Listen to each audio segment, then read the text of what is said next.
So basically, if we start with the people who donate, there's various kind of groups of people donate to us. It might be um, businesses or schools, or just members of the public who donate through supermarkets and churches and things like that. So then the food is taken from those various places like supermarkets, libraries, places like that, and brought down here to our warehouse,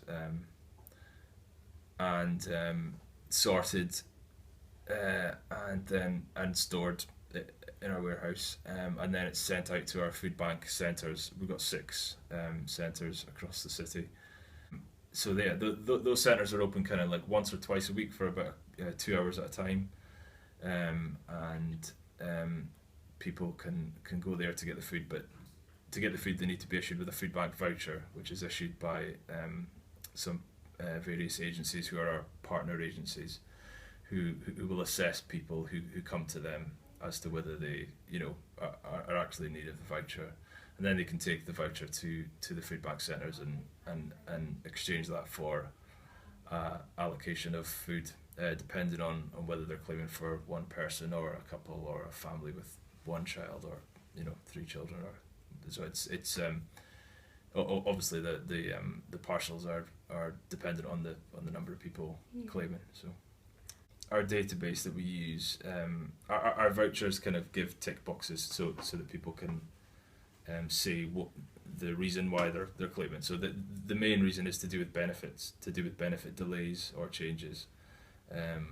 So and generally that'll be tied in with low income and stuff as well. So yeah, it's generally to do with benefit changes and delays, and obviously low income is going to be linked with that generally if people are in receipt of benefits and things like that. So yeah, it's definitely linked with low income. Yeah, it certainly rises in kind of November, December, and January. I think can be quite busy. For when it gets to February and March, it can actually tail off a little bit. But I mean, our use here is certainly rising in general all the time.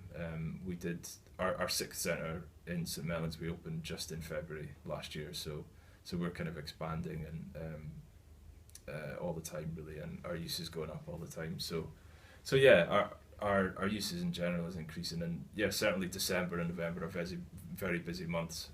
Over Christmas itself, the kind of Christmas week does tend to go a little bit quiet, because I think there's a lot of other provision with other organisations, kind of homeless works and things for certain people. But yeah, certainly November, December, January are pretty busy. Yeah, I think like an average food bank session, there might be kind of 20 to 30, about 20 vouchers received back in, but that's not 20 people. That could be 40 people, say something like that. So I'd probably say we're feeding probably at least 50 people a day, if not more. I would say, if that's helpful. But yeah, I would need to have the stats in front of me to know, to give definitive answers on that. But yeah, I kind of